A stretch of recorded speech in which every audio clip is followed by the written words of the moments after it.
القمرين هم أهل الكساء. نحمده ونصلي ونسلم على رسوله الكريم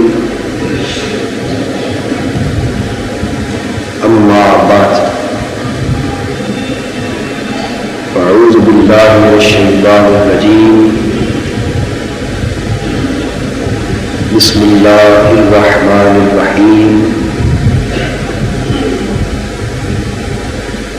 الحمد لله رب العالمين الرحمن الرحيم مالك يوم الدين إياك نعبد وإياك نستعين اهدنا الصراط المستقيم صراط الذين أنعمت عليهم غير المغضوب عليهم ولا الضالين. صدق الله مولانا العظيم.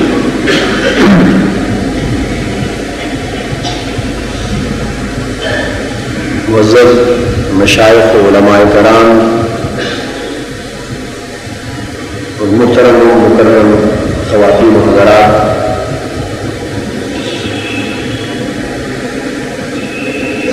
پچھلے درس قرآن میں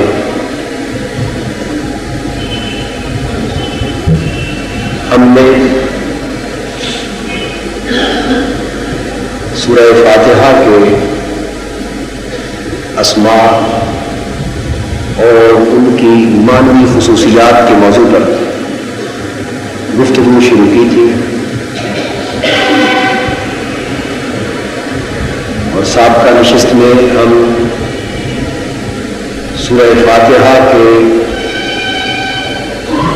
نام کے ابتدائی 6 معانی پر گفتگو کر چکے تھے۔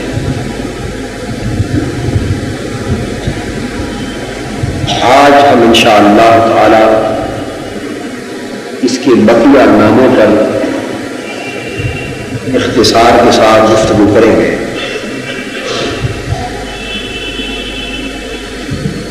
احادیث مبارکہ کا مطالعہ کرنے سے یہ پتہ چلتا ہے کہ سورہ فاتحہ، جس کو کبھی فاتحۃ القرآن، فاتحۃ الکتاب، ام القرآن اور ام الکتاب کے القاب سے نوازا گیا ہے، اسی کا ایک نام سورۃ الکنز بھی ہے۔ کنز عربی زبان میں خزانے کو کہا جاتا ہے۔ اس کو سورہ کنز قرار دینے کا سبب پچھلے معانی اور مطالب کو سمجھنے سے اچھی طرح معلوم ہو جاتا ہے،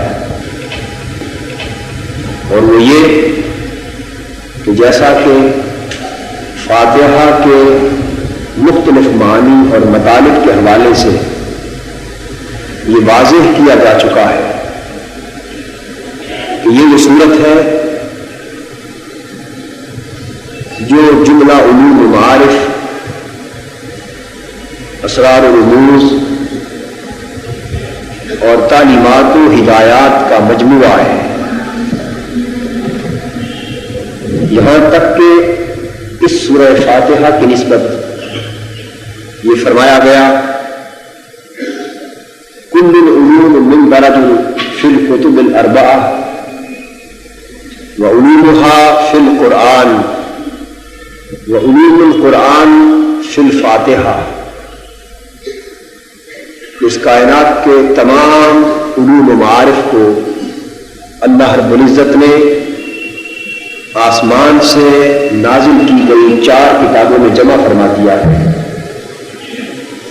اور پھر ان 4 کتابوں کے جملہ علوم اور معارف کو قرآن مجید میں یکجا کر دیا گیا ہے، اور قرآن مجید کے تمام علوم اور معارف کو سورہ فاتحہ میں جمع کر دیا گیا۔ یہ وجہ ہے کہ سورہ فاتحہ کو ام القرآن کے لقب سے نوازا گیا۔ میں پچھلے درس میں واضح کر چکا ہوں کہ ام عربی زبان میں جڑ کو کہتے ہیں. کسے کہتے ہیں؟ جڑ. اور جڑ خواہ وہ کسی بھی درخت کی ہو، وہ درخت کی جملہ تاثیرات اور خصائص کی جامع ہوتی. وہ درخت جو بڑا ہو کر برگزار لاتا ہے، پھل اور پھول لاتا ہے، اس کے پھل کے ذائقے، اس کے پھل کی اقسام، اس کے پھل کی انواع، اس کے پھولوں کی قسمیں، ان کی خوشبو، ان کی مہک، اس کی ٹہنیوں کی کیفیت، اس کے پتوں کا رنگ اور اس کے مختلف رنگوں کی جھلک، الغرض اس درخت سے متعلق ہر چیز مجملاً اس درخت کی جڑ کے اندر موجود ہوتی ہے. جڑ میں پھل لگا ہوا تو نظر نہیں آتا، لیکن پھل کا جوہر جڑ میں موجود ہوتا ہے. جڑ سے پتے پھوٹے ہوئے تو نظر نہیں آتے، لیکن ان پتوں کا وجود بھی مجملاً اور جوہراً اس جڑ میں موجود ہوتا ہے. الغرض جب جڑ سے کوکلیں پھوٹتی ہیں اور تنا جنم لیتا ہے اور درخت کے مکمل عالم شباب کو پہنچ جانے تک جو تاثیرات، جو خصائص اور درخت کے جو بھی معاملات بعد میں جنم لیتے ہیں، منظر عام پر آتے ہیں، اگر بنظر غائب دیکھا جائے تو وہ سب کچھ اپنی اصل جوہر کے اعتبار سے جڑ کے اندر موجود ہوتا ہے. صرف اپنے اپنے وقت پر وہ تاثیرات منظر عام پر آتی جاتی ہیں، وہ شکلوں کی صورت میں، حیات کی صورت میں اجاگر ہوتی چلی جاتی. اس لیے یہ کہنا بے جا نہیں ہوتا کہ درخت سے جو کچھ میسر آ رہا ہے ان ساری چیزوں کا خزانہ درخت کی جڑ میں موجود ہے. بالکل اسی طرح سورہ فاتحہ کو جب ام القرآن قرار دیا گیا، ام القرآن قرار دینا اس امر پہ دلالت کرتا ہے کہ قرآن مجید سے جتنے علوم پھوٹے، قرآن مجید سے جتنے معارف منظر عام پر آئے، اس نے جتنے اسرار، رموز اور غوامض کو وجود بخشا اور جتنی تعلیمات اور ہدایات قرآن مجید کے سینہ اقدس سے باہر آئی، یہ ساری کی ساری تفصیل کا درجہ رکھتی تھی. اور ان ساری تفصیلات کا اجمال اس قرآن کی جڑ میں تھا جس کا نام سورہ فاتحہ. چونکہ سورہ فاتحہ قرآن مجید کی ساری تفصیلات کا اجمال ہے، اس لیے رسول پاک صلی اللہ تعالی علیہ وآلہ وسلم نے اسے سورہ کنز قرار دیا کہ یہ سورت خزانہ ہے، یہ سورت خزانہ ہے. اور پھر حضور صلی اللہ تعالی علیہ وآلہ وسلم نے فرمایا وہ خصوصی شرف کے پہلو جن سے حضور نبی اکرم صلی اللہ تعالی علیہ وآلہ وسلم کو نوازا گیا اور جن کے سبب سے حضور کی ذات اقدس کو تمام انبیاء و رسل پر فوقیت اور انفرادیت عطا کی گئی، ان امتیازات میں سے ایک امتیاز خود سورہ فاتحہ. امام احمد بن حنبل، بخاری، مسلم، ترمذی، ابو داؤد، نسائی، ابن ماجہ، امام مالک اور واقعی اور دیگر ائمہ حدیث سب روایت کرتے ہیں. حضرت ابو سعید رضی اللہ تعالیٰ عنہ اور حضرت ابی بن کعب رضی اللہ تعالیٰ عنہ سے حضرت ابو سعید فرماتے ہیں کہ میں مسجد میں نماز پڑھ رہا تھا، اچانک حضور نبی اکرم صلی اللہ تعالی علیہ وآلہ وسلم نے کسی کام کی غرض سے مجھے آواز دی. یہ حدیث صحیح ہے. حضور نے مجھے بلایا اور میں چونکہ نماز میں مصروف تھا اس لیے میں حضور علیہ الصلوۃ والسلام کی ندا پر جواب نہ دے سکا. پھر حضور نے دوبارہ بلایا. میں نے محسوس کیا کہ حضور علیہ الصلوۃ والسلام کسی ضروری کام کے سلسلے میں طلب فرما رہے ہیں. میں نے نماز کو جلدی مکمل کیا، رکعتوں کو ہلکا کر دیا اور تیزی سے نماز مکمل کر کے میں حضور کی بارگاہ میں حاضر ہو گیا. جب پہنچا تو حضور علیہ الصلوۃ والسلام نے مجھ سے فرمایا ابو سعید تم کہاں تھے؟ کیا تم نے سنا نہیں کہ میں نے تمہیں آواز دی تھی؟ عرض کیا یا رسول اللہ صلی اللہ علیہ وآلہ وسلم میں نے سنا تھا لیکن میں نماز میں مصروف تھا۔ جب انہوں نے عرض کیا کہ میں نماز میں مصروف ہونے کے باعث حضور کے بلاوے پر لبیک نہ کہہ سکا تو حضور علیہ الصلوۃ والسلام نے فرمایا کہ ابو سعید کیا تم نے اللہ کا یہ فرمان نہیں سنا یا ایھا الذین آمنوا استجیبوا للہ وللرسول اذا دعاکم لما یحییکم، اے ایمان والو جب اللہ اور اللہ کا رسول تمہیں زندگی بخشنے کے لیے بلائے تو جو ہی بلائے فوراً جواب دیا لما یحییکم، جب اللہ اور اللہ کا رسول تمہیں بلائے اس لیے اس کام کے لیے کہ وہ تمہیں زندگی بخشے۔ لما یحییکم کے الفاظ اس امر کا اشارہ کر رہے ہیں کہ رسول کے بلاوے میں بھی امت کی زندگی ہے۔ حضور نبی اکرم صلی اللہ تعالی علیہ وسلم جب کسی کو طلب فرماتے ہیں، جب کسی کو بلاتے ہیں، کسی کو یاد فرماتے ہیں تو حضور کا یاد فرمانا بھی زندگی ہے اور زندگی کی بخشش ہے۔ لہذا جب اللہ اور اللہ کا رسول تمہیں کسی ایسی بات کے لیے بلائے جس سے وہ تمہیں زندگی بخشنا چاہتے ہو تو پھر استجیبوا، فوراً جواب دو۔ حضرت ابو سعید رضی اللہ تعالیٰ عنہ فرماتے کہ اس دن شریعت کا مسئلہ میری سمجھ میں آ گیا کہ اگر حالت نماز میں بھی حضور کسی کو بلائے تو نماز کی وہ حیت چھوڑ کر بارگاہ مصطفیٰ میں پہنچ جانا چاہیے۔ اور حضور کے ارشاد کا مفہوم یہ تھا کہ اگر میرے بلاوے پر نماز کی مخصوص حیت سے نکل کر میرے پاس آ جاؤ گے تو پھر بھی نماز نہیں ٹوٹے گی۔ اس لیے نہیں ٹوٹے گی کہ حضور کے بلاوے پر حضور کی بارگاہ میں آنا یہ نماز کی حقیقت اور نماز کے جوہر کے خلاف نہیں ہے۔ نماز بھی تو یہی ہے کہ وہ اللہ اور اللہ کے رسول سے ہم کلام ہونے کا نام ہے۔ اللہ کے رسول کے سوا اس کائنات ہست بود کے کسی فرد سے انسان اگر ہم کلام ہو جائے، اور عام کلام بھی نہیں بلکہ کسی کو شریعت اور سنت مطہرہ کے مطابق سلام کر دے، سلام کرنا تو سنت ہے لیکن قریب آ کر نماز پڑھتے ہوئے شخص کو کوئی اور شخص سلام کہے اور نمازی سلام کا جواب دینا فرض سمجھ کر حالت نماز میں اس کے سلام کا جواب دے دے تب بھی نماز ٹوٹ جاتی ہے۔ محض وعلیکم السلام کہہ دینے سے نماز ٹوٹ جاتی، اور کوئی بڑے سے بڑا شخص، بڑے سے بڑا پرہیزگار، متقی، عالم اور عارف آ جائے اور حالت نماز میں اس کو السلام علیکم صرف کہہ دیا جائے تو نماز ٹوٹ جاتی ہے کہ یہ مخاطبہ ہے خیر سے۔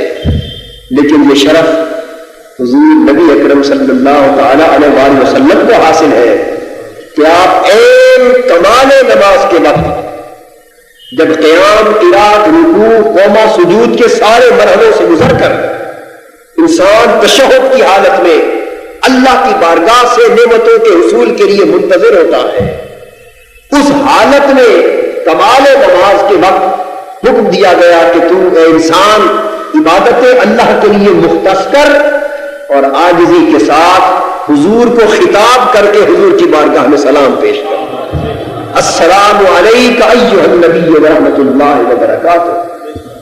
اور اگر یہ آپ نے اوروں کے سلام کا جواب تک دے دیا تو نماز باطل ہو گئی، اور یہاں یہ بات ہے کہ تم نے حضور کی بارگاہ میں عاجزانہ سلام پیش نہ کیا تب بھی نماز باطل ہو گئی۔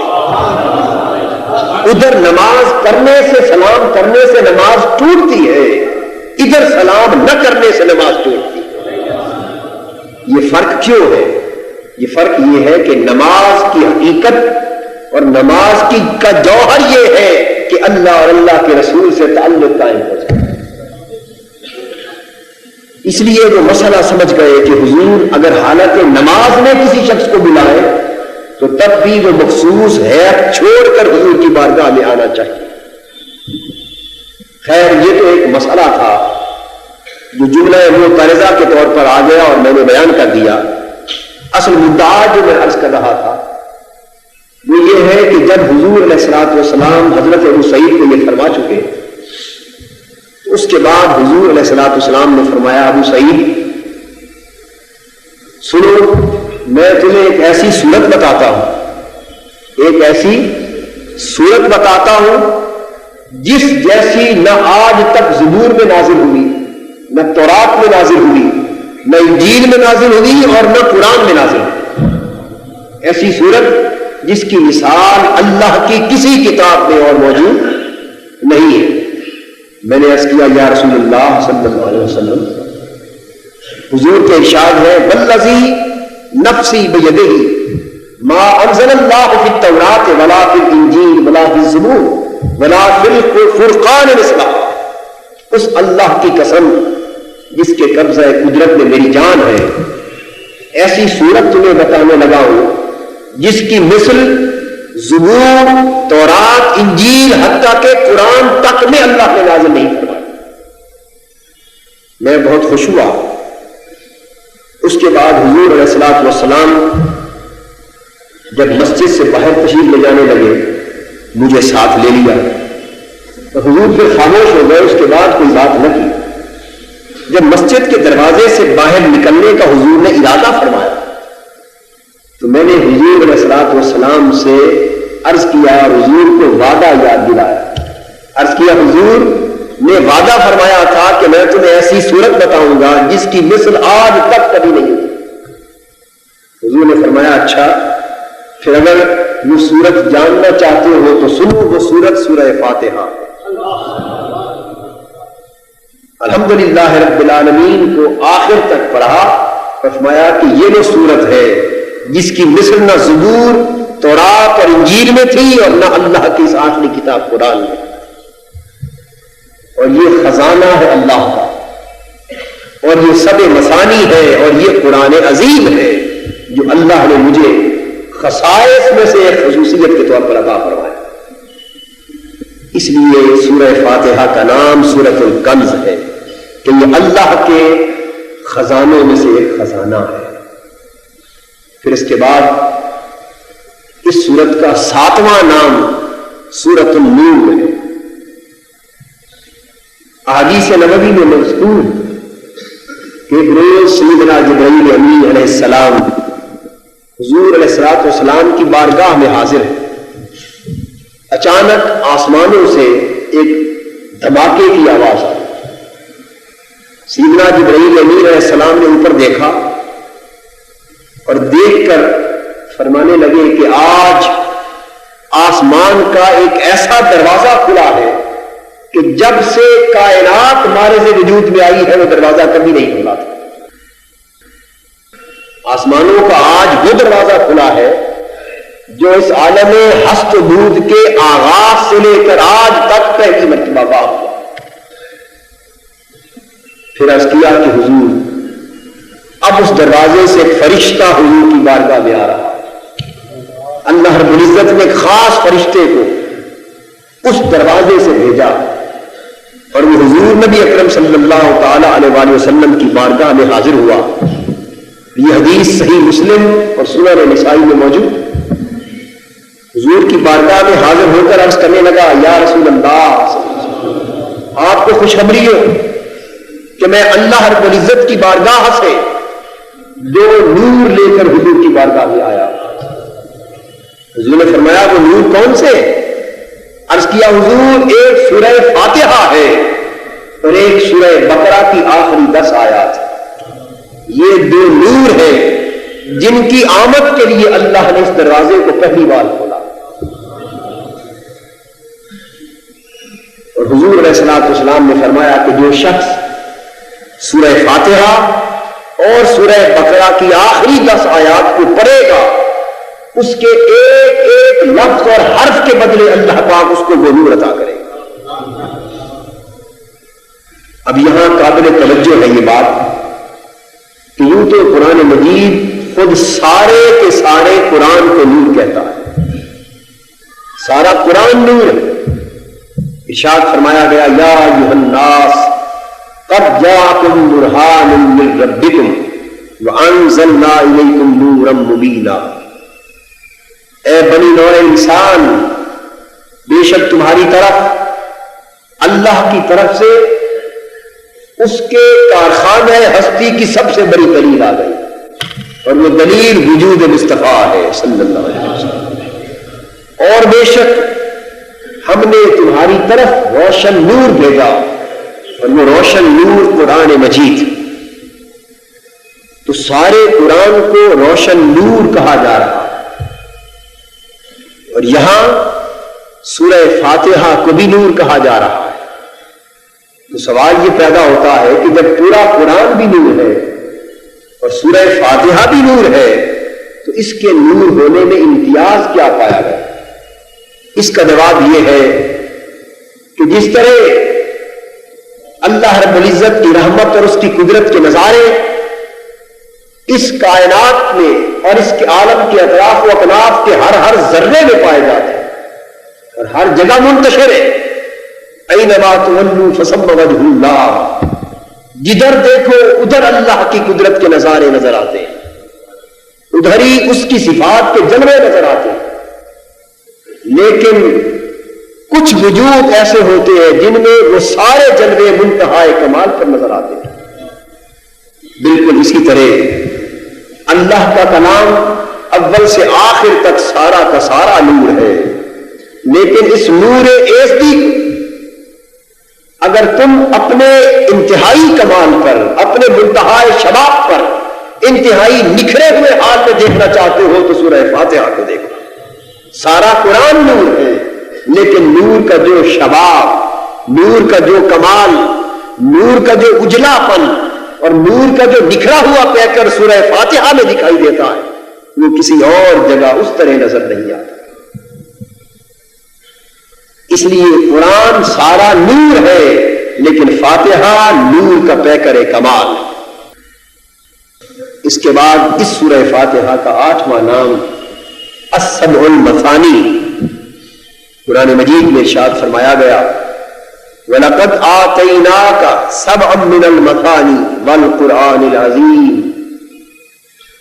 بے شک ہم نے تمہیں بار بار دہرائی جانے والی 7 آیتیں عطا کی اور قرآن عظیم عطا کیا۔ یہاں اب ایک پہلو قابل توجہ، اس امر پر اتفاق ہے کہ بار بار 7 دہرائی جانے والی آیتیں یہ سوائے سورہ فاتحہ کے اور کوئی نہیں۔ سورہ فاتحہ ہی وہ سورت ہے جو 7 آیتوں پر مشتمل ہے اور جو ہر نماز کی ہر رکعت میں پڑھی جاتی ہے اور یوں صبح سے شام تک بار بار دہرائی جاتی ہے۔ تو اللہ رب العزت نے اسے السبع المثانی کا لقب عطا کیا، لیکن یہاں جو بات قابل ذکر ہے وہ یہ ہے کہ یہاں 2 القاب کا ذکر ہے۔ ایک السبع المثانی، بار بار دہرائی جانے والی 7 آیتیں، اور دوسرا لقب ہے قرآن عظیم۔ یہاں تفسیر 2 طرح ہو سکتی، اگر سبع مثانی اور قرآن عظیم کے درمیان جو واو آئی ہے، واو سبعا من المثانی والقرآن العظیم، یہ جو درمیان میں واو آئی ہے، یہ واو یا تو عاطفہ کی ہو سکتی ہے یا تفسیری ہو سکتی ہے۔ اگر واو عاطفہ ہو تو اس کا مطلب یہ ہوا کہ 2 الگ چیزیں عطا کی، ایک سبع مثانی عطا کی یعنی سورہ فاتحہ، اور ایک قرآن عظیم عطا کیا۔ واو عاطفہ اگر تصور کر لی جائے تو اس کا مطلب یہ ہوا کہ محبوب صلی اللہ علیہ وسلم، ہم نے تمہیں 2 گراں قدر چیزیں عطا کی، 2 بہت بڑی بیش بہا نعمتیں عطا کی، 2 بہت بڑی دولتیں عطا کی۔ ایک دولت یہ بار بار دہرائی جانے والی 7 آیتوں کی صورت میں سورہ فاتحہ ہے، اور ایک دولت یہ قرآن مجید ہے جو قرآن عظیم۔ پھر ان دو کا باہمی تعلق کیا ہے؟ تعلق یہ ہوئی، ان کا باہمی رابطہ یہ ہوا کہ اے محبوب، ہم نے جو قرآن عظیم تجھے عطا کیا، یہ تو اس کائنات میں پائی جانے والی ساری حقیقتوں کی تفصیل، اس پر ہم لفظ قرآن کے پہلے درس میں وضاحت کے ساتھ روشنی ڈال چکے۔ تو گویا قرآن عظیم اس لیے گراں قدر دولت ہے کہ اول سے آخر تک کائنات کی ساری حقیقتیں تفصیل کے ساتھ قرآن مجید میں اندر درج کر دی گئی۔ گویا ہم نے تجھے اے محبوب صلی اللہ علیہ وسلم علوم و معارف کائنات کی پوری تفصیل عطا کر دی، اور سورہ فاتحہ بار بار دہرائی جانے والی 7 آیتوں کے اندر اس کائنات کے سارے تفصیلی علم کا اجمال بھی عطا کر دیا۔ گویا ہم نے اس صفحے ہستی پر علم کی جتنی تفصیلات رقم کی ہے، علم کی جتنی وضاحتیں درج کی ہے، علم کے جتنے گوشے پیدا کیے ہیں، علم کے جتنے پہلو تخلیق کیے ہیں، علم کے جتنے احوال جنم دیے ہیں، علم کی جتنی کیفیتیں ہیں، الغرض اس کائنات میں جتنی اقسام کے علم ہیں، معارف ہیں، مطالب ہیں، اسرار ہیں، رموز ہیں، وہ ساری کی ساری تفصیل کی صورت میں ہم نے تجھے قرآن پاک کی شکل میں عطا کر دیے، اور اس ساری تفصیل کا اجمال سورہ فاتحہ میں عطا کر دیا۔ تو اے محبوب، تو کتنا خوش بخت اور خوش نصیب نبی ہے کہ ہم نے تجھے اس کائنات کے علم کی تفصیل بھی عطا کی ہے، اجمال بھی عطا کیا ہے۔ اس لیے کہ کسی کو تفصیل دی جاتی ہے، اجمال نہیں ہوتا، کسی کو اجمال دیا جاتا ہے، تفصیل نہیں ہوتا۔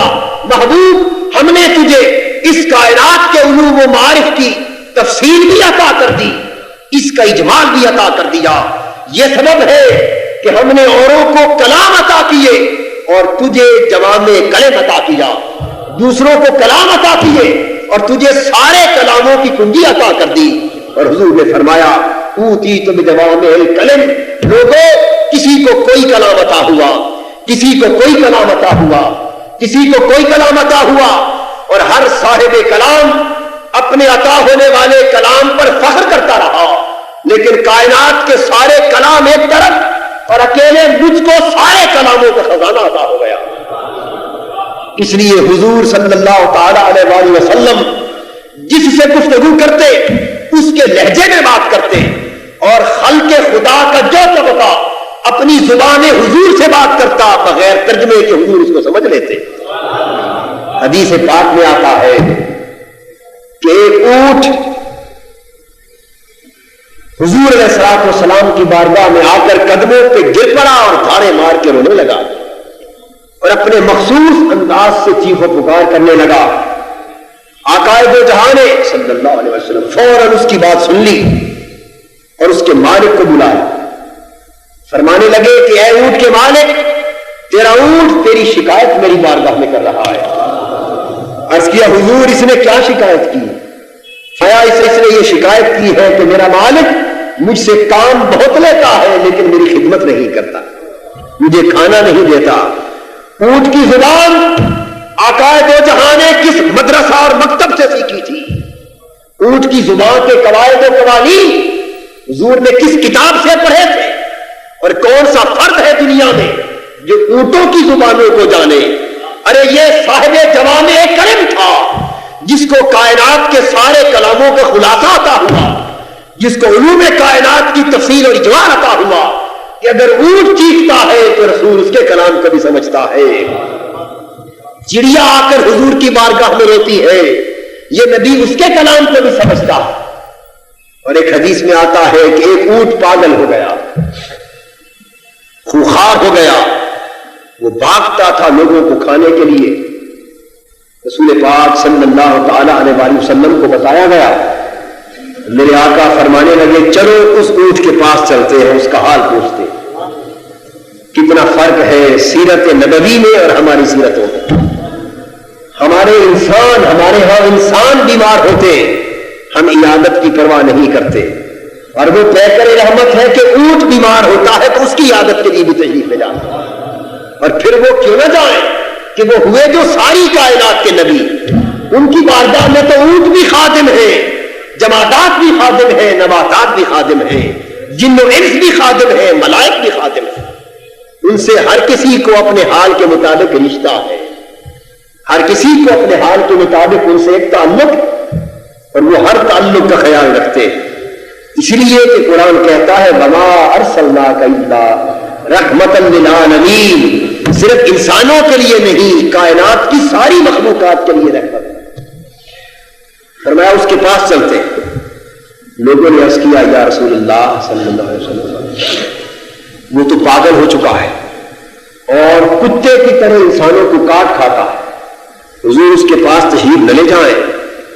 آقا دو جہاں صلی اللہ تعالی علیہ وآلہ وسلم نے فرمایا کہ کوئی بات نہیں، میں ایسی باتوں سے ڈرا نہیں کرتا. حضور اس کے پاس تشریف لے گئے. ابھی اونٹ کے سامنے پہنچے ہی تھے کہ وہ حضور کی بارگاہ میں سجدہ ریز ہو گئے، حضور کے قدموں پر گر پڑا. جب اونٹ حضور کے قدموں پر سجدہ ریز ہوا، صحابہ کرام حضور کا رخ تابہ تکتے رہ گئے، چہرے انور دیکھتے رہ گئے، اور مستفسرانہ نگاہوں سے پوچھنے لگے یا رسول اللہ صلی اللہ علیہ وسلم یہ ماجرا کیا ہوا؟ اس پر میرے آقا نے فرمایا کہ ماجرا صرف یہ ہے کہ اللہ نے اس کائنات میں جتنی مخلوقات پیدا کی ہے، ہر مخلوق جانتی ہے کہ میں اللہ کا برگزیدہ نبی ہوں.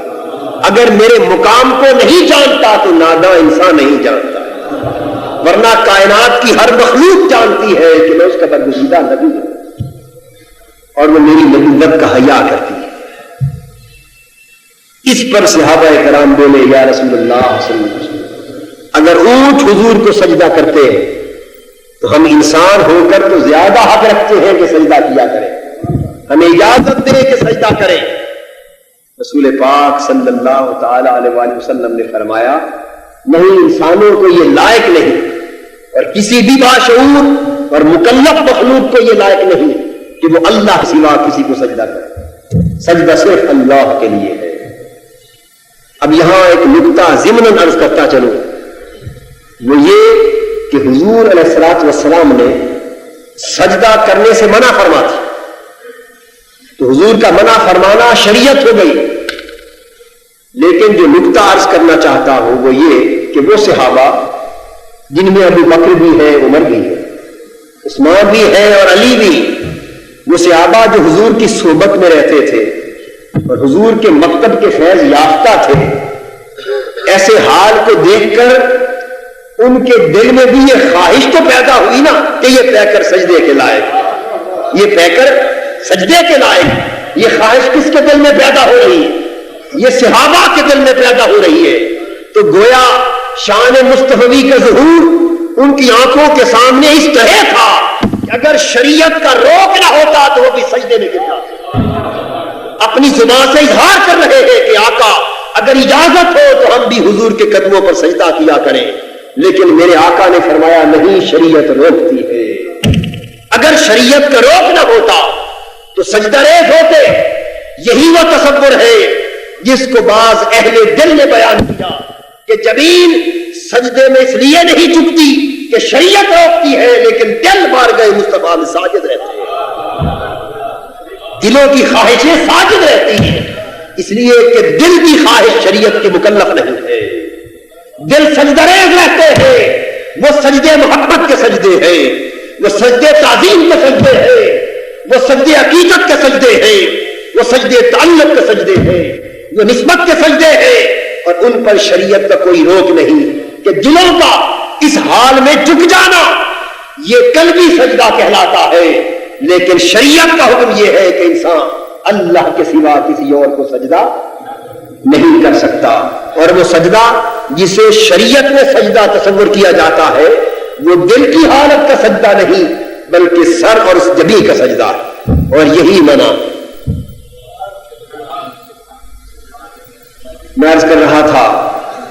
حضور علیہ الصلوۃ والسلام کو اللہ رب العزت نے تمام کلاموں کا خلاصہ عطا کیا، تمام کلاموں کی کنجی عطا فرمائی۔ اس لیے امام بوصیری فرماتے ہیں فَإِنَّ مِنْ جُودِكَ الدُّنْيَا وَدَرَّتَهَا وَمِنْ عُلُومِكَ عِلْمَ اللَّوْحِ وَالْقَلَمِ وَكُلُّهُمْ مِنْ رَسُولِ اللَّهِ مُلْتَمِسٌ غَرَفًا مِنَ الْبَحْرِ وَرَشْفًا مِنَ الدِّجَلِ۔ اے محبوب صلی اللہ علیہ وآلہ وسلم، آپ کے خرمن جود و عطا پر لوگوں کو دنیا بھی ملتی ہے، آخرت بھی ملتی ہے۔ اوروں کے دسترخوان ایسے ہوتے کہ یا کسی کو صرف دنیا ملتی یا درویشوں کے دسترخوان پر صرف آخرت ملتی۔ بادشاہوں کے ہاں جاؤ تو آخرت نہیں ملتی، دنیا ملتی۔ درویشوں کے ہاں جاؤ دنیا نہیں ملتی، آخرت ملتی ہے۔ لیکن یہاں بادشاہتیں اور درویشیاں اس طرح یکجا ہو جاتی ہیں کہ جو تیرے دسترخوان نعمت پر آتا ہے دنیا کے طالب کو دنیا ملتی ہے، آخرت کے طالب کو آخرت ملتی ہے۔ اس لیے کہ حضور کی شان شان جامعیت کی حامل ہے، سب کچھ جمع ہے، یہاں تفصیل بھی ہے، یہاں اجمال بھی ہے۔ وَمِنْ عُلُومِكَ عِلْمَ اللَّوْحِ وَالْقَلَمِ، اور آپ کے علوم میں سے لوح و قلم کے علم ہے۔ لوح و قلم کے علم آپ کے علوم کا حصہ ہے۔ تو اللہ رب العزت نے فرمایا کہ محبوب لقد آتیناک سبعا من المثانی والقرآن العظیم، ہم نے علوم کی تفصیل بھی تجھے عطا کی قرآن کی صورت میں، اور علوم کا اجمال بھی تجھے عطا کیا ہے سورہ فاتحہ کی صورت میں۔ اور دوسری تفسیر اس آیت کریمہ کی یہ ہے کہ اگر واو تفسیری ہو، عاطفہ نہ ہو، تو اس کا معنی یہ ہوا کہ اے محبوب صلی اللہ علیہ وآلہ وسلم، بے شک ہم نے تمہیں یہ بار بار دہرائی جانے والی 7 آیتیں عطا کی، یعنی سورہ فاتحہ عطا کی ہے، اور یہ ایسی صورت ہے کہ یہی قرآن عظیم ہے، یہی قرآن عظیم ہے کہ پڑھنے میں تو 7 آیتیں ہیں لیکن سمجھنے کے اعتبار سے پورا قرآن ہے، اس لیے کہ قرآن کے سارے علوم کا خلاصہ سورہ فاتحہ ہے۔ اس کے بعد نواں نام سورہ فاتحہ کا اساس القرآن۔ اساس عربی زبان میں بنیاد کو کہتے ہیں۔ کسے کہتے ہیں؟ بنیاد۔ قرآن مجید میں ہے لمسجد اسس علی التقوی، یہ مسجد قباء، جہاں جا کر نیت کے ساتھ 2 رکعت نفل ادا کرنا مقبول عمرے کے برابر ہے۔ یہ مقام اس مسجد کو کیوں ملا؟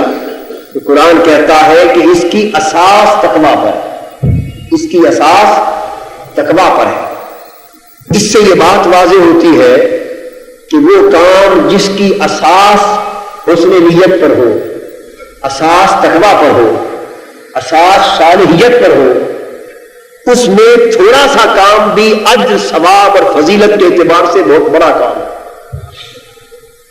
اور اگر نیت کا حسن نہ ہو اور اساس میں تقویٰ نہ ہو تو اعمال کا انبار ہی کیوں نہ ہو وہ بے اجر و بے حساب، بے اجر و بے ثواب ہو۔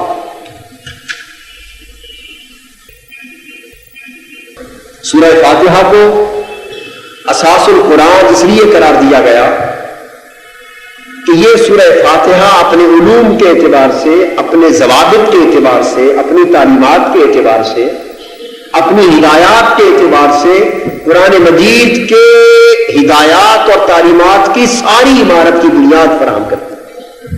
یہ سورہ فاتحہ بنیاد اور قرآنی علوم اور ہدایات کی ساری عمارت اس سورہ فاتحہ کی بنیاد پر قائم ہے۔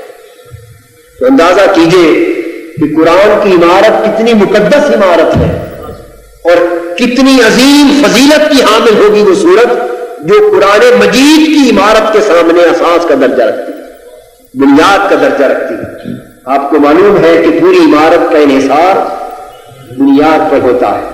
بنیاد مضبوط ہو تو عمارت مضبوط گردانی جاتی، بنیاد کمزور ہو تو عمارت کمزور گردانی جاتی۔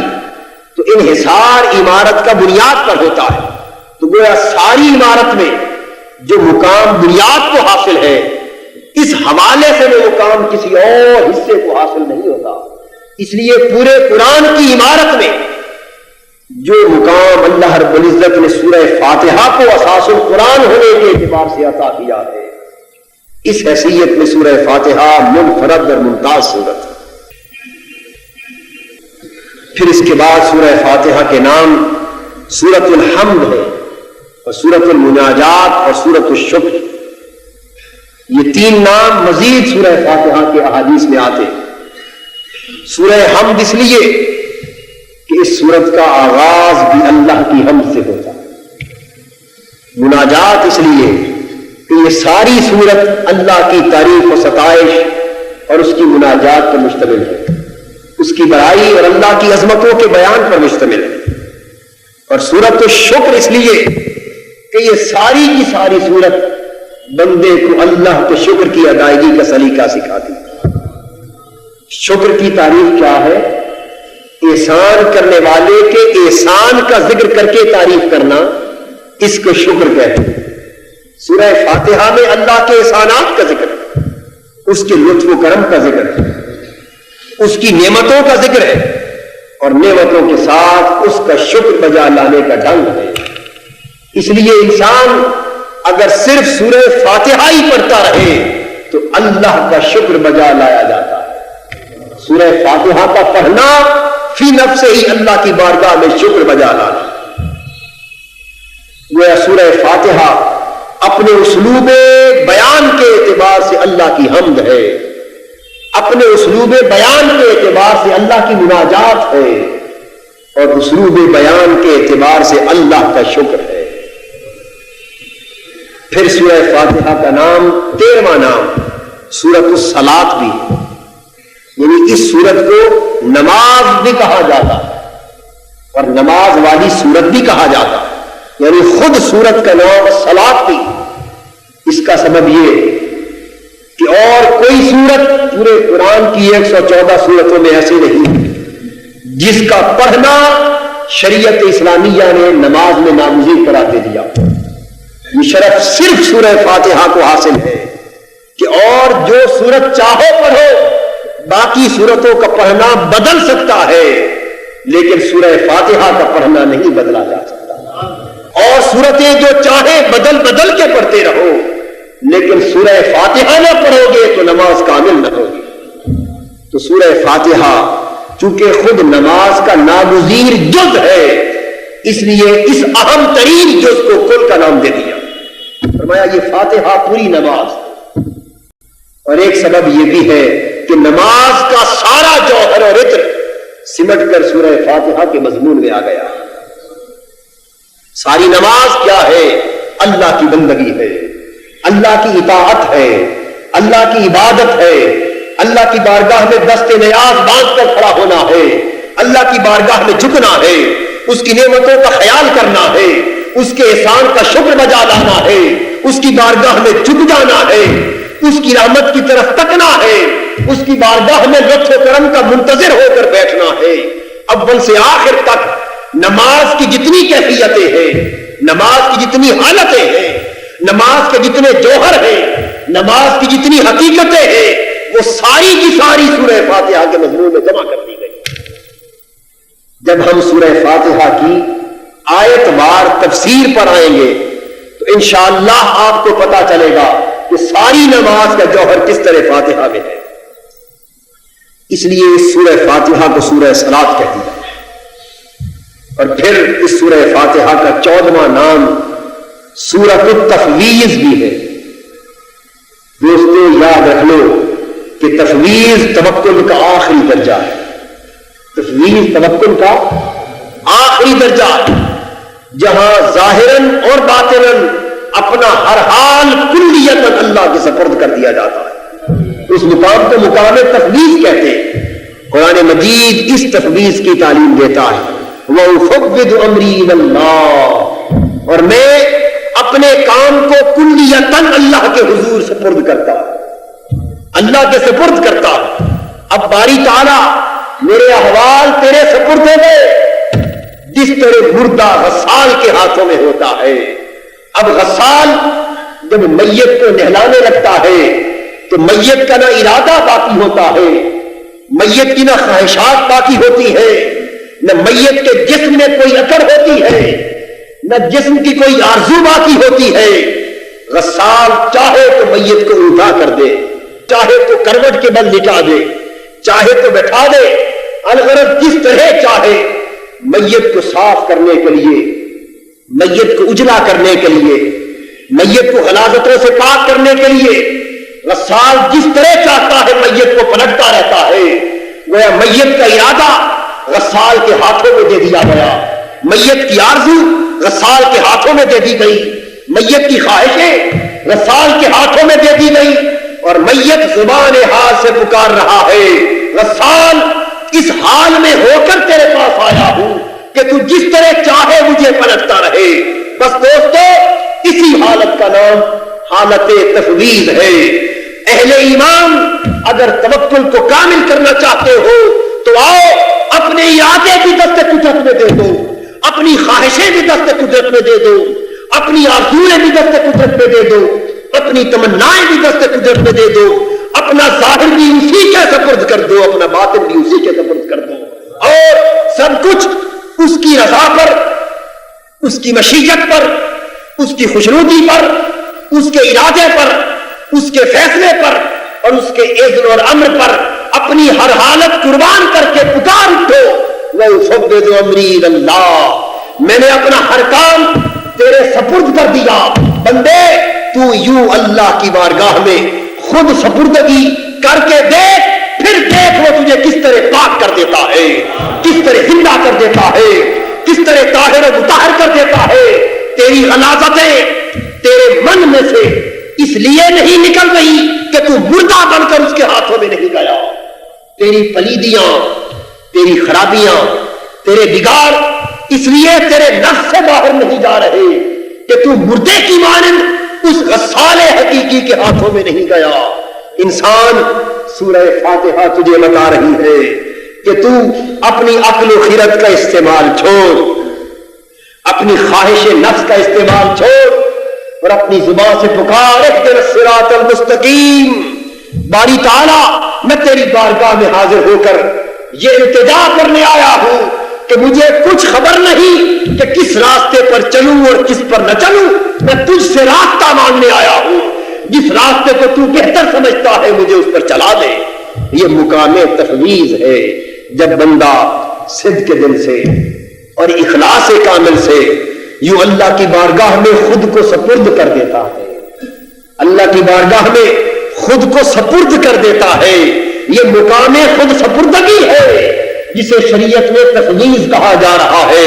تو بندہ جب خود کو اللہ کی بارگاہ میں یوں سپرد کر دے تو پھر اللہ رب العزت اس کے ہر حال کا مالک ہو جاتا ہے، اس کے ظاہر و باطن پر متصرف ہو جاتا ہے۔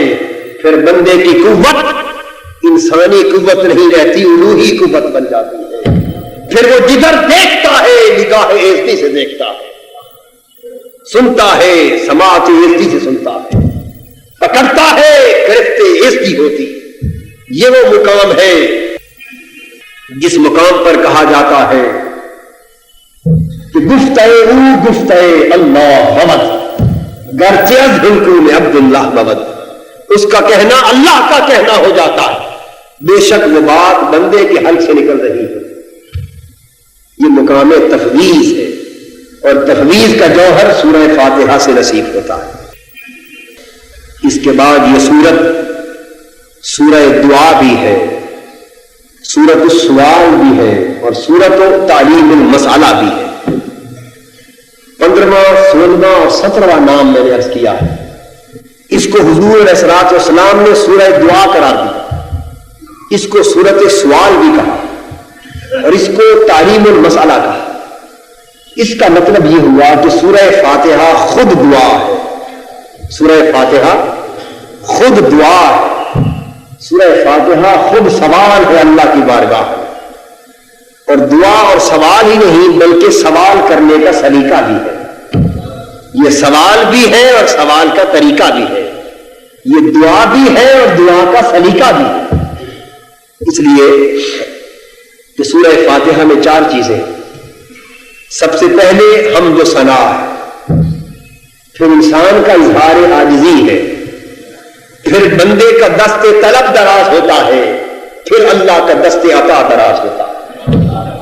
پہلے زبان حمد و ثنا پکارتی، پھر بندہ اعتراف عجز کرتا ہے، پھر دامن سوال دراز کرتا ہے، پھر دست عطا دراز ہوتا ہے۔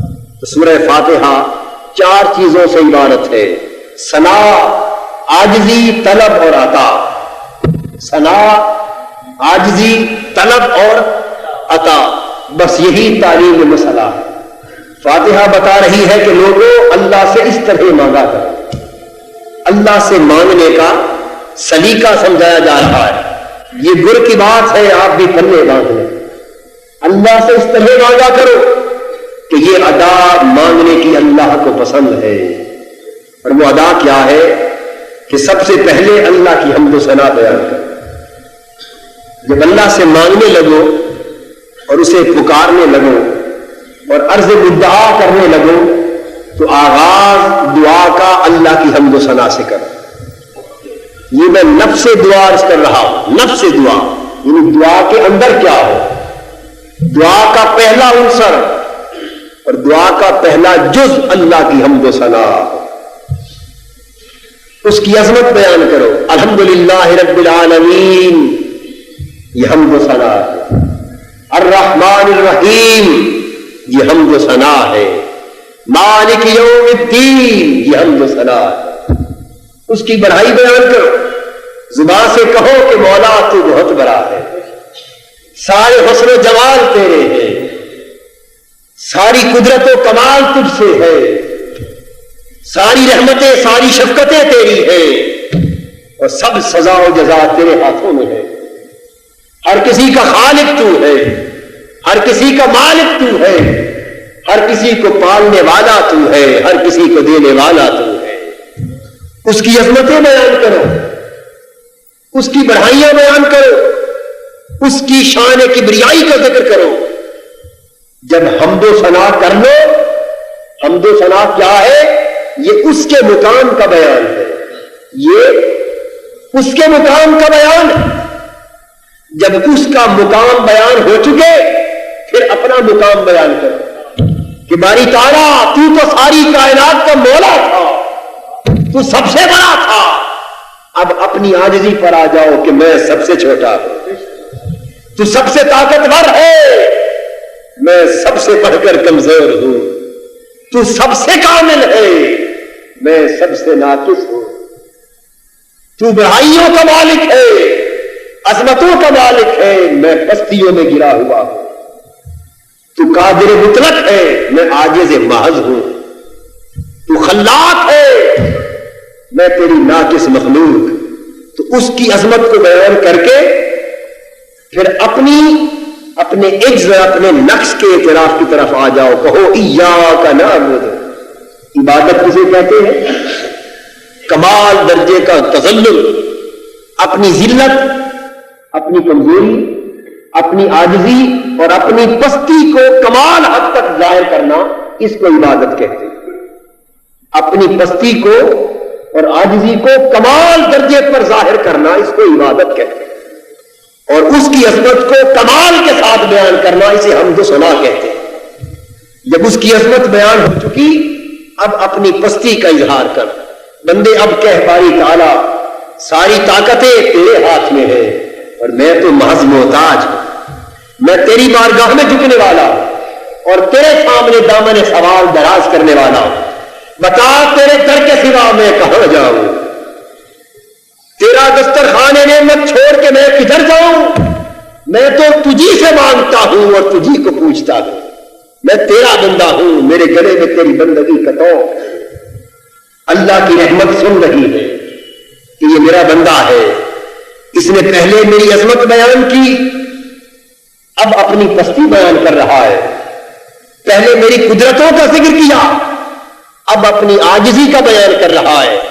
جب بندہ اپنے عجز کا اعتراف کر لے تو پھر اللہ کی رحمت جوش میں آ جاتی، وہ بولتی ہے بندے بتا، تو نے میری عظمت کو بیان کیا، میرے خزانہ رحمت کا ذکر کیا، میری وسعت جود و سخا کا ذکر کیا اور اپنی پستی کا بھی ذکر کیا، اپنی محتاجی کا بھی بیان کیا, اپنی کمزوریوں کا اعتراف کیا.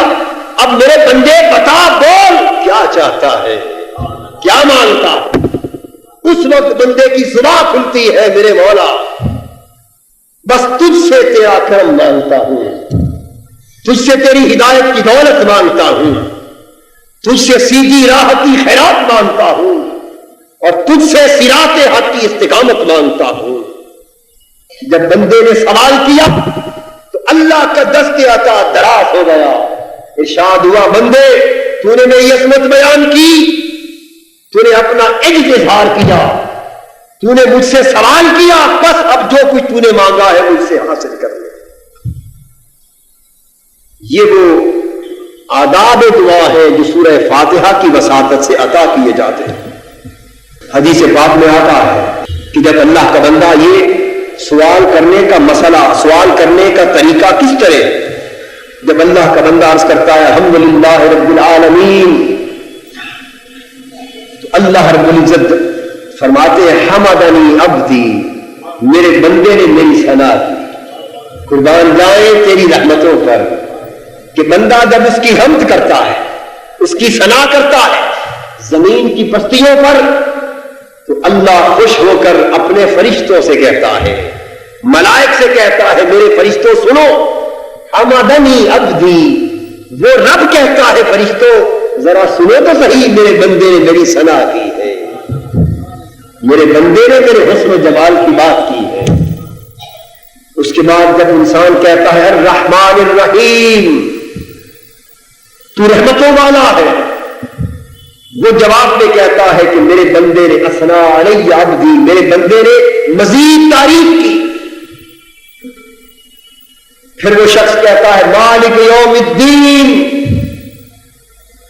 وہ ذات جواب دیتی ہے مجدنی عبدی, اب میرے بندے نے میری بزرگی کو بیان کیا. اس کے ہر جملے کے جواب میں خدا کی رحمت بتاتی چلی جاتی کہ میرے بندے نے یہ کہا. بندے جو کچھ بھی تو اس کے لیے صبح سے نکالتا ہے وہ تیری پکار سے غافل نہیں ہوتا. پھر جب بندہ ایاک نعبد و ایاک نستعین کہتا ہے تو حدیث میں ہے اللہ رب العزت فرماتے ہیں ھذا بینی و بین عبدی, جو کچھ میرے بندے نے پہلے کہا وہ میرے لیے تھا, اب جو یہ کہہ رہا ہے کہ میں تیری ہی عبادت کرتا ہوں اور تجھ سے مانگتا ہوں, فرمایا فرشتوں سنو, یہ میرے اور میرے بندے کے درمیان کی بات ہے, میرے اور میرے بندے کے درمیان کی بات. پہلے صرف میری بات, اب جو بات اس نے کی ہے یہ اس کے اور میرے درمیان مشترک ہے. پھر جب وہ بندہ کہتا ہے اہدنا الصراط المستقیم آخر تک, اب باری تعالیٰ فرماتے ہیں ھذا لعبدی. اب یہ بات کہ جب بندے نے مجھ سے ہدایت مانگی ہے, اب یہ بات صرف میرے بندے کے لیے ہے. ھذا لعبدی ولعبدی ما سأل, یہ بات میرے بندے کی ہے, بس سنو جو کچھ میرے بندے نے مانگا میں نے اس کو عطا کر دیا.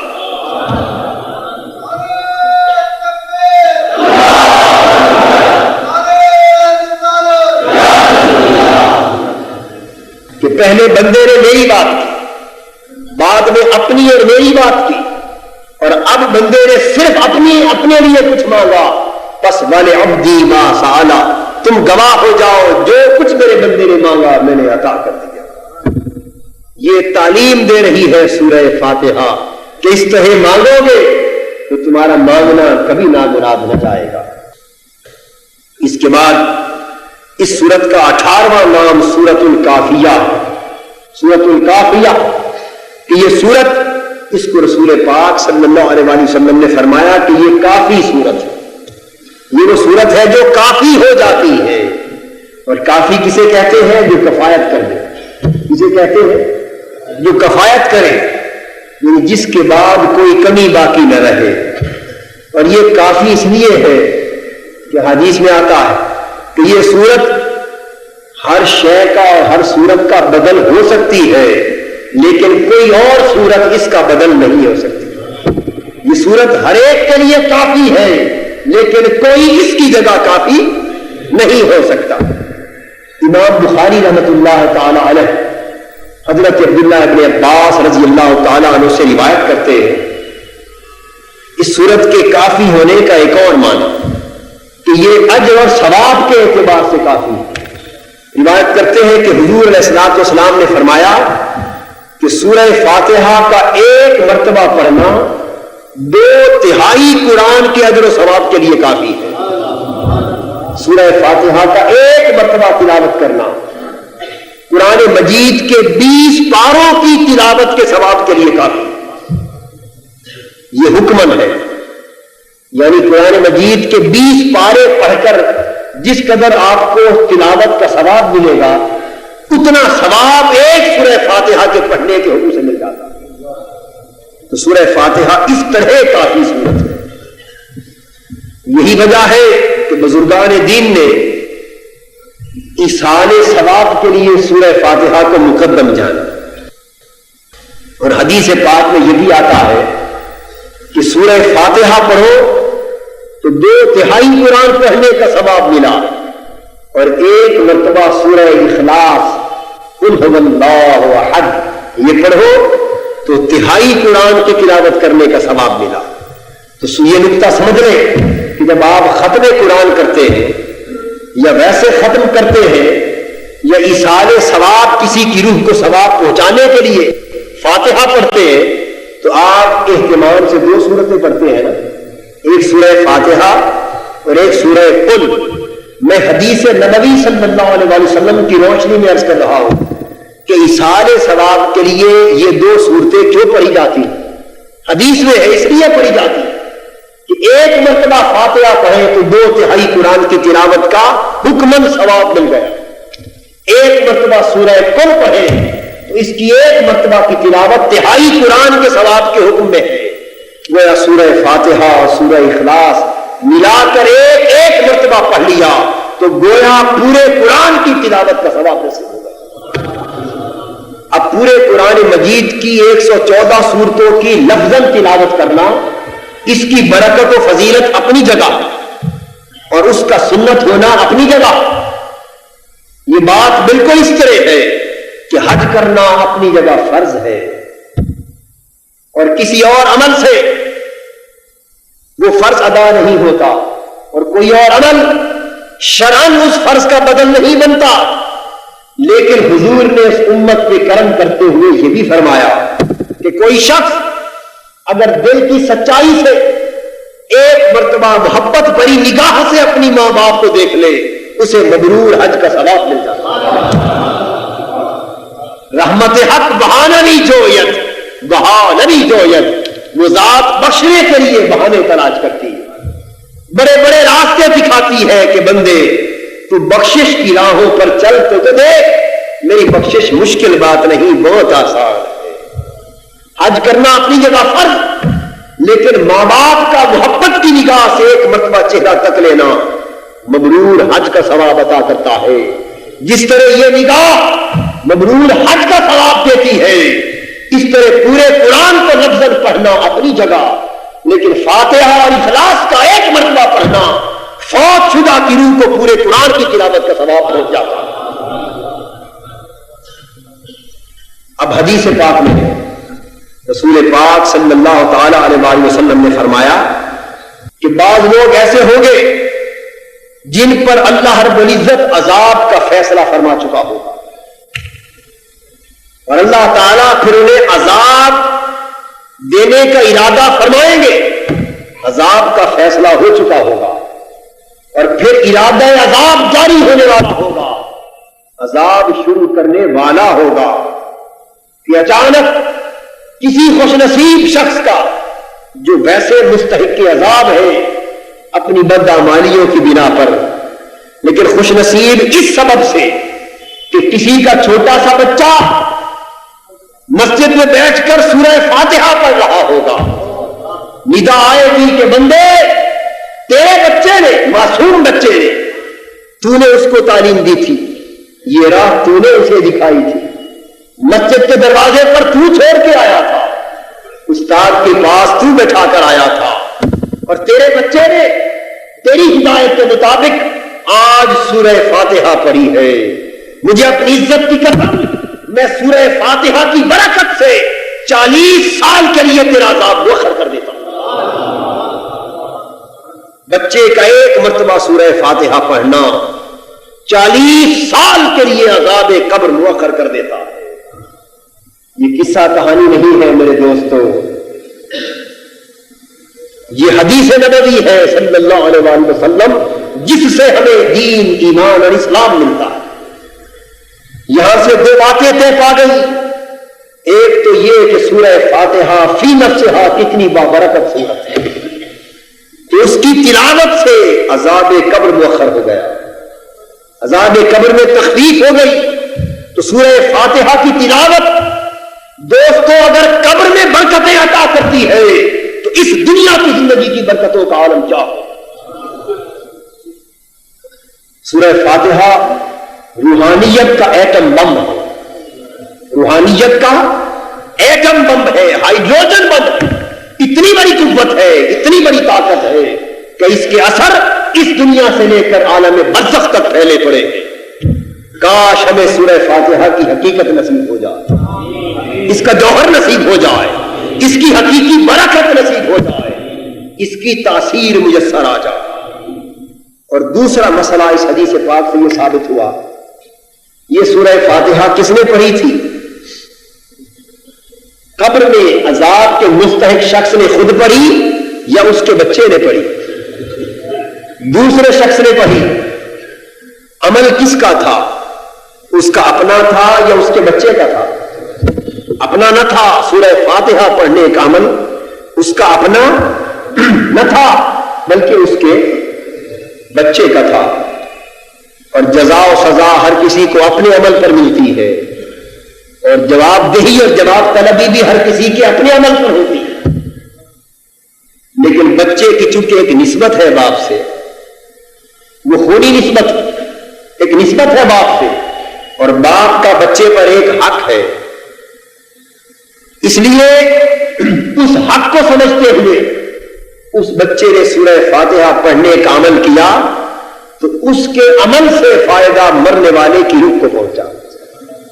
تو ایک بچے کے عمل سے فائدہ مرنے والے کو پہنچا، تو شریعت نے یہ اصول وضع فرما دیا کہ ایک شخص اگر ایک تعلق، حق اور نسبت کو جان کر کوئی عمل کسی دوسرے کی خاطر کرتا ہے تو اس کے عمل کا نفع دوسرے کو پہنچتا ہے۔ یہ بنیاد ہے ایصال ثواب کی۔ یہ جو آپ لوگ اپنے فوت ہونے والے بزرگوں کے لیے ایصال ثواب کرتے ہیں، صدقات اور خیرات کرتے ہیں، قرآن مجید کی تلاوت پڑھ کے روح کو بخشتے ہیں، دیگر نفل پڑھ کر روح کو بخشتے ہیں، اور دیگر ایصال ثواب کی صورتیں کرتے ہیں شریعت کے مطابق، ان ساری صورتوں اور سارے اعمال کا جو ثواب مرنے والے کو نفع کی صورت میں پہنچتا ہے۔ یہاں اگر بعض ذہنوں میں یہ خیال آئے کہ یہ بات غلط ہے، کسی ایک کے عمل کا فائدہ اسی کو پہنچنا چاہیے، دوسرے کو کس طرح پہنچ گیا، اگر ذہن میں یہ اعتراض آئے تو اس کا جواب اس امر میں، اس حدیث میں تو ہے، لیکن نقطہ سمجھانے کے لیے مثال عرض کر رہا ہوں کہ شریعت میں ہزاروں مواقع ایسے ہیں کہ عمل کوئی اور کرتا ہے، فائدہ دوسرا اٹھاتا ہے۔ آپ دیکھیے، آپ جب نماز پڑھتے ہیں تو آخر میں یہ دعا کرتے ہیں، رب اجعلنی مقیم الصلاۃ ومن ذریتی ربنا وتقبل دعا۔ پھر کہتے ہیں بعد میں ربنا اغفر لی ولوالدی وللمؤمنین یوم یقوم الحساب، اے اللہ مجھے بخش دے۔ یہاں تک تو بات سمجھ میں آتی ہے کہ نماز پڑھنے والا، دعا کرنے والا خود اپنی بخشش کا فائدہ مانگ رہا ہے، اس کے بعد عرض کرتا ہے ولوالدی، اور میرے مولا میرے والدین کو بھی بخش دے۔ اب یہ بتائیے، یہ دعا کرنا عمل ہے یا نہیں ہے؟ یہ عمل ہے، اور یہ عمل کون کر رہا ہے؟ نماز پڑھنے والا کر رہا ہے یا مرے ہوئے والدین کر رہے ہیں؟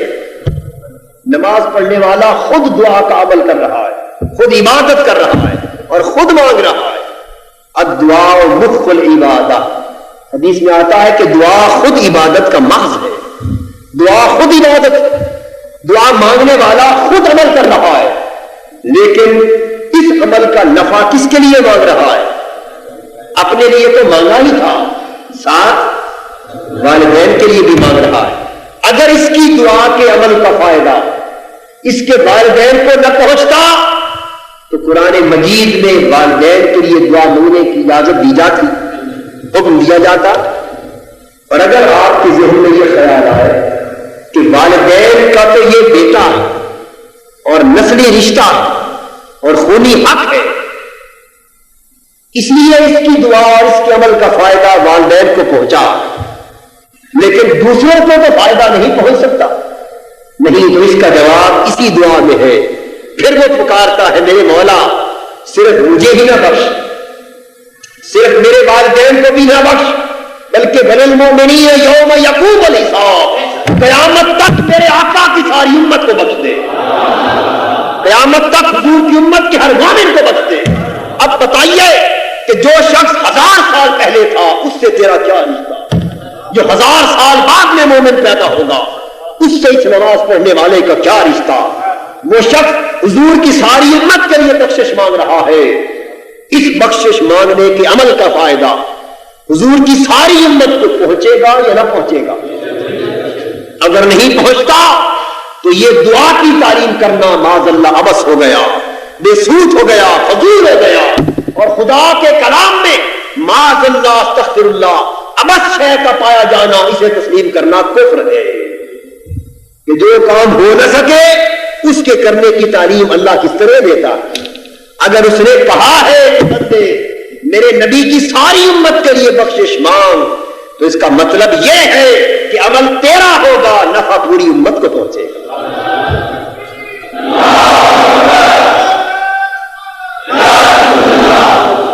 اور پھر آپ نماز جنازہ پڑھتے ہیں، میت مر چکا، وہ نہلایا جا چکا، دفن کے قریب ہے، وہ خود کوئی عمل نہیں کر رہا، اس کے عمل کا سلسلہ منقطع ہو چکا، نماز جنازہ ہم نے پڑھی اور کہا اللہم اغفر لحینا و میتنا، ہمارے اللہ ہمارے زندوں کو بخش دے، ہمارے مردوں کو بخش دے، وصغیرنا و کبیرنا و ذکرنا و انثانا، ہمارے چھوٹوں کو بخش دے، ہمارے بڑوں کو بخش دے، ہمارے مردوں کو بخش دے، ہماری عورتوں کو بخش دے۔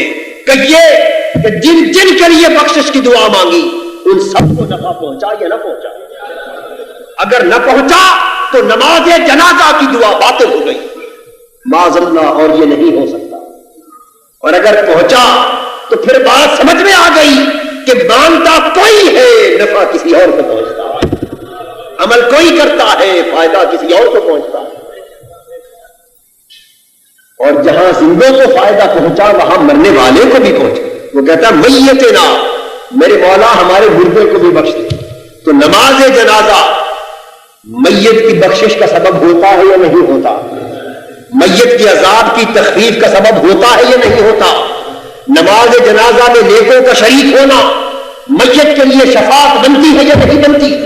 تو جب نماز جنازہ کا عمل آپ کرتے ہیں اور نفع سارا میت کو جاتا ہے تو پھر یہ کیوں کر مان لیا جائے کہ ایک کے عمل سے فائدہ دوسرے کو نہیں پہنچتا؟ ارے یہاں تک عرض کر دوں، یہ تو آپ نے عمل کیا نماز جنازہ کا اور اس کا فائدہ میت کو پہنچا۔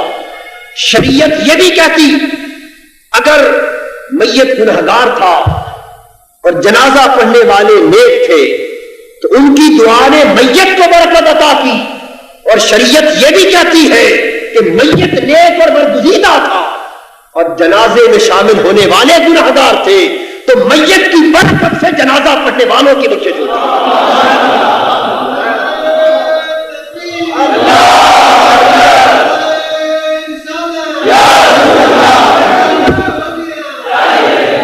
تو نماز جنازہ کبھی زندہ کا عمل میت کو فائدہ پہنچا رہا ہے، اور میت کا تو عمل ہی کوئی نہیں، جو مر چکا اس کا تو کوئی عمل نہیں، وہ تو محض چارپائی پہ لیتا ہے، عمل دوسرے کر رہے ہیں لیکن برکت اس کے وجود سے اوپر پہنچ رہی ہے۔ اس کا جنازہ پڑھنا پڑھنے والوں کے لیے باعث شفاعت ہو جاتا ہے۔ اگر آپ اس کے لیے دلیل طلب کریں تو بڑی آسان دلیل ہے، وہ بچے کا جنازہ۔ وہ کیا ہے؟ بچے کا جنازہ۔ آپ بڑے کا جنازہ پڑھیں تو اس کے لیے بخشش مانگیں، اور معصوم بچے کا جنازہ پڑھیں تو اس کی نسبت سے اپنے لیے بخشش مانگیں۔ میرے مولا اسے ہمارے لیے شفیع بنا دے، شافع بنا دے، مشفع بنا دے۔ اس جنازے کے سبب سے اس کی شفاعت مانگ رہے ہیں۔ جنازہ پڑھنے والوں، آپ معصوم بچے کی بخشش نہیں مانگ رہے، جنازہ اس کا پڑھ رہے ہیں، بخشش اپنی مانگ رہے ہیں۔ اس بچے کو ہماری شفاعت کرنے والا بنا اور شفاعت قبول ہو جانے والا بنا تو یہ طے پا گیا کہ کبھی عمل کرنے والا اپنے عمل سے دوسرے کو نفع پہنچاتا ہے، اور کبھی دوسرے کی برکت سے بغیر عمل کے اس عمل والے کو نفع پہنچتا ہے۔ اور ایک کا عمل دوسرے کو فائدہ کیوں نہ پہنچائے؟ یہ خود نبی اکرم صلی اللہ تعالی علیہ وآلہ وسلم کی سنت۔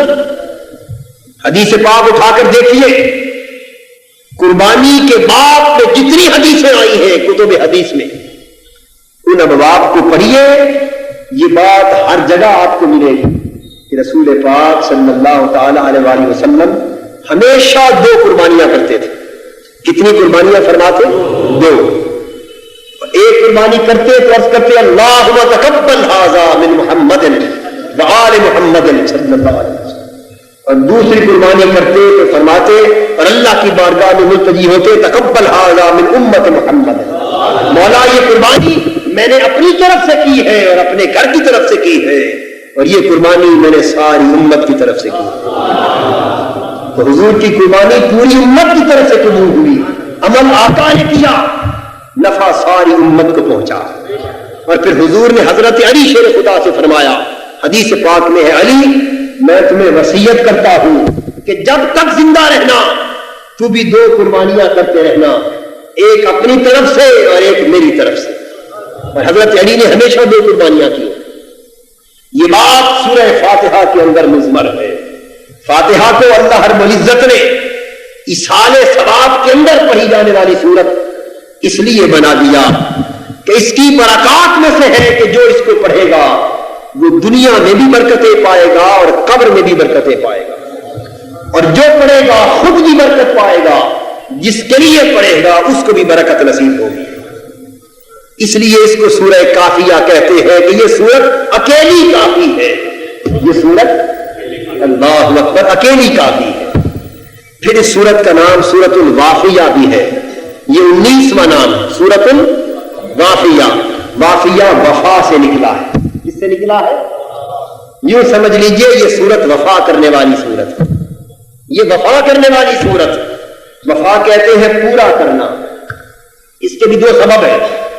ایک تو اس لحاظ سے اس میں وافیہ کا معنی پایا جاتا ہے کہ یہ جب بھی پڑھی جائے گی پوری کی پوری پڑھی جائے گی، ادھوری نہ پڑھی جائے گی۔ باقی صورتیں اگر 6 آیتوں کا مشتمل ہو تو ان کو آدھا آدھا کر کے 2 رکعتوں میں پڑھا جا سکتا ہے، 3 آیتیں پہلی رکعت میں، 3 آیتیں بعد کی رکعت میں۔ لیکن سورہ فاتحہ کو باوجود اس کے 7 آیتیں ہیں 2 حصوں میں بانٹ کر نہیں پڑھا جاتا۔ فرمایا یہ وافیہ ہے، جب بھی پڑھو پورا پڑھو، اس لیے کہ جب یہ تمہیں پوری کفایت کرتی ہے تم اسے ادھورا کیوں کرتے ہو؟ جب یہ تمہارے لیے کافی ہے تم بھی پڑھنے میں کفایت کرو۔ اور پھر 20واں اور 21واں نام اس سورہ فاتحہ کا سورۃ الشفاء اور سورہ شافیہ بھی ہے۔ یہ سورت خود شفا ہے۔